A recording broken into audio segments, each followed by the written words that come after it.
Do we have? Okay, we're starting extra time. Hey there, everybody. The screen there. And that, folks, is what That's we call all that matters. a smooth transition. Oh, and look at that. We don't have the questions on the printer either. Things off to a swimming start. I guess you guys have emailed these to me, so I'm gonna check that out. Looks like we're. We do it. Oh, we're definitely gonna email them to you. Can I ask a question? Extra time. Go on. To myself. Yes, because we don't have any other questions right now. Can I ask a question? I'm not going to swear, but are we on air at the moment? I mean, I think so, you know. We are. Are we on air? Are we off air? I got it. I've got it. We got Jules back with us. Look at that. Jules! And now we do have the questions. First from Ted, the lack of VAR. Hey, yeah, you can sit down now. Sorry.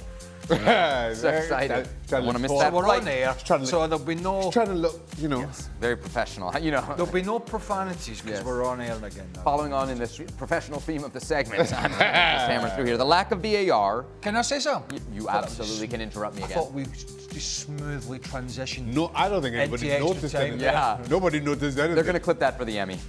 The lack of VAR of an obvious error that led to the corner and Arsenal goal was a big talking point. What's the dividing line between re-refereeing and the big proper talking point use? around who? The corner kick for Arsenal. But That it's should a not have been talking a point corner for kick. Spurs fans. Well, I think I'm anybody guessing. who's watching that, I mean, we all agree that should not have been a corner. We were watching it. It wasn't Right. a big talking point. But here's the. I'd rather they go back and fix that than go back and fix the offside we saw in the Barcelona game. That's a toenail that they made up. But here's the deal, which Ted doesn't. Here's the deal. Where do you draw the line? This is the problem with people that want all these decisions changed because there is technology. At what point do you draw the line? Is it a ball that should have been a goal kick that's a corner? Is it a tackle? Is it a pull of a shirt in the middle of the park? Is it a ball just about going over the line for a throw-in the halfway line? If you open this to these kind of decisions, then it is a humongous can of worms for every decision, which you cannot do. Because then you'd be re-refereeing the game every 30 seconds. We're not already doing that a little bit? No, we're not. We are not. And here's the big issue. Here's the issue for me. And again, it kind of goes with who the decision is for, whether it's your team or not. When any decision goes against your team, you want VAR to intervene. If VAR makes a decision that goes against your team, then let's just scrap all of VAR. It feels like you're saying fans are not rational. No, we have this conversation. So the conversation has now gone away from whether VAR is good or bad or where it should be involved. It's now, let's re-referee every single decision or referee none, all depending on how it falls for your side, which is just ridiculous. Yeah, I hear you. It just, when everybody in the stadium and everybody in the world sees the replay and knows it's wrong, it feels like that feels bad. But you sit down, you have a discussion, because you don't want to, at the very least for time constraints, redo every single decision. It's limited to red card decisions, penalty decisions, and goals. We limit it to that. If you start talking about, well, it shouldn't have been a corner, or it shouldn't have been a throw-in, or maybe this wasn't a foul that led to a goal 2 minutes later, there is just no end in sight to what you would expect or you would hope for your own team. Because again, if it goes against your team, you know. I want VAR to go back and look at how we struggle to get to extra time today. That'd be a long review. That'd be a real long review. But you just can't go back and look at everything. No, you can't. Sometimes you just got to move on. Quickly, Jules, since you're in London, you're probably going to hear from some Spurs fans. What's your take on it? Jules don't care. He's an Arsenal fan. I think we should do He don't care. No, I think we should do a special VAR for Spurs because it feels like it's very often them lately. The handball from Joelinton against Newcastle, the 2 yellows for Bergvall against Liverpool. Today again, let's have a special Spurs VAR or something like that. And Ange tonight said, like, I don't want to talk about it. We were not good enough anyway, which is good. But yeah, maybe a special VAR just for Spurs is needed. Intelligent Gooner asks, how can Shaka blame Arteta for the striker situation? He doesn't hold the purse strings. Maybe the money men let him down. Love the show. How much money did Arsenal spend in the summer? I must admit that last bit saved them. Yeah, it did. It did. Not how you start, it's how you finish. Arsenal spent, what, 140, 150 million in the summer? And not a single striker. Which was their most glaring need. Yeah. So that's why So the money man, at the very least, freed up 150. At the very least. We know that. So how Arteta spends it, was there really a need for Marino? Really? More than a striker? Again, so it's easy for me to blame Arteta. It's only a problem if they don't win the league. And if they're not going to win the league, and that's going to be the reason why, right? Yeah, They're still in it. No, listen, they might. Don't write them up yesterday. I listen to this show all the time. That's what you guys say. No. Yeah, but I mean, we change our minds all the time. No. It's going to be difficult to hunt Liverpool down, but not impossible. And if they do, and they win the league, they sort of, not that it'll alter their. Oh, it validates him. It vindicates the decision. Well, to go they'll there. probably You still win go, the league well, without they're probably still going. They're probably still going to look to strengthen in that position. But you can just bat any questions off about, have Everton not been a finisher or Jesus or whoever. And I think that's what it boils down to. Like everything else, it's going to boil down to results. Results buy you time to make better decisions. And that's where Arsenal are. And if they fall 12 or 15 points behind Liverpool and Liverpool eventually win the league, then there's going to be a lot of eyes on some of the decisions that have been made by a lot of people, including Arteta at Arsenal. So that's all what it's going to boil down to here. I'm not suggesting that anybody's losing their job. They are not. He can win nothing this year, Arteta, and he's not losing his job. But it just intensifies the pressure for next season.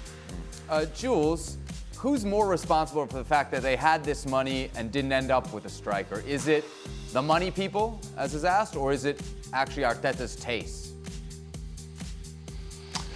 That's a good question. No, I think it was a common decision anyway between not so much the Kroenke family or the ownership, because those decisions are taken at a club level. So the sporting director, Edu, before he left, Arteta, the recruitment team, and then the people in charge of the club on a daily basis, on CEO Richard Garlick, for example, currently. They're the ones making those decisions. Yeah, I think they're in the form, obviously, the ownership through Tim Lewis. But yeah, it's a collegial decision. It's a very good debate. We spoke about it for hours on the show in last season and earlier this season and everything. He loves Havertz because he wants a number 9 that is just not a finisher. He doesn't want a Haaland type of number 9. This is not what he wants. It is for his system and the way they play. He wants somebody who's not really a 9, more of a false 9. So whether we agree or not, this is his philosophy. This is what he wants. And yeah, you can find one. Let's say somebody like Isak, I think, would fit everything, but they are very expensive and not very often available. So that's also why I think they haven't really spent that much on one. But maybe they should have, of course. But one second. But that wasn't his philosophy, Jules, because he bought Havertz to play in midfield, not to play. Yeah, but Gabriel Jesus is a similar. Gabriel Jesus is not a proper 9. He's not a finisher either. Yeah. No, I get that. So he's got 2 of them. But ultimately, it'll boil down to results. Yeah. What do you think of the? Let's go. I mean, Liverpool don't have one either, really. But Darwin Núñez. But they're scoring. They don't need. I know. Very true. The players are fit, most of them, and the players are in form. Yeah, they're productive. And that's, if you haven't got that prolific player, and they don't, Arsenal, in that position, you need to make sure you're getting it from the other areas. And obviously, we've touched on it in the show, the Shaka injury is huge for them, but yet you just got to find a way to cope. I mean, you take Mo Salah out that Liverpool side for a chunk of a season, and it's going to be a struggle. Mm-hmm. But then you look at Jota, just seems to almost every time, whether he comes on or starts, just gets himself in the right position, or Diaz. I think Liverpool far more dangerous without Salah in this hypothetical than Arsenal without Shaka. Far more dangerous. You mean they have more cover? Yeah. I wouldn't disagree with that, yeah. Let's talk Spurs. What do you think of the mentality and quality of the players at Spurs, considering Bergvall and Gray looked far above the rest, despite both being 18? Yeah, listen, I thought both of them, and we spoke about them in the show. We also spoke about the number of injuries that Arsenal have. That obviously kind of takes away from who they are. But even without those injuries, all else being equal, Arsenal are a better team. I would expect Arsenal to dominate Spurs at the Emirates, and that's what they did. The injuries obviously make it a whole lot worse. It's not just the fact that they're 18. Archie Gray was signed from Leeds. He's not a centre half. He's playing out of position, and he's playing beside a guy in Dragusin who is effectively the third choice centre half because Van de Ven and Romero are the starters. So I give those youngsters a lot of credit, and I think Jed Spence, for the most part, has done a damn good job coming in from obscurity and playing on both sides, and for the most part has done a decent job. But these youngsters that have come in, playing out of position as a teenager in London under that pressure, you've got to give them a lot of credit for that.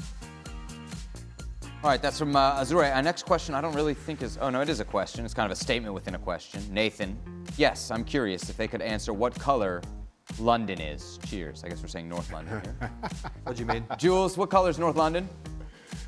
It's red, of course. Rouge. There you go. All right. This is not quite as upbeat. Natum's interior decorator asked, percentage chance... Where's Don when you need him? Because this is a Don question, if ever there was one. Percentage chance Everton are relegated this season. I think there's a...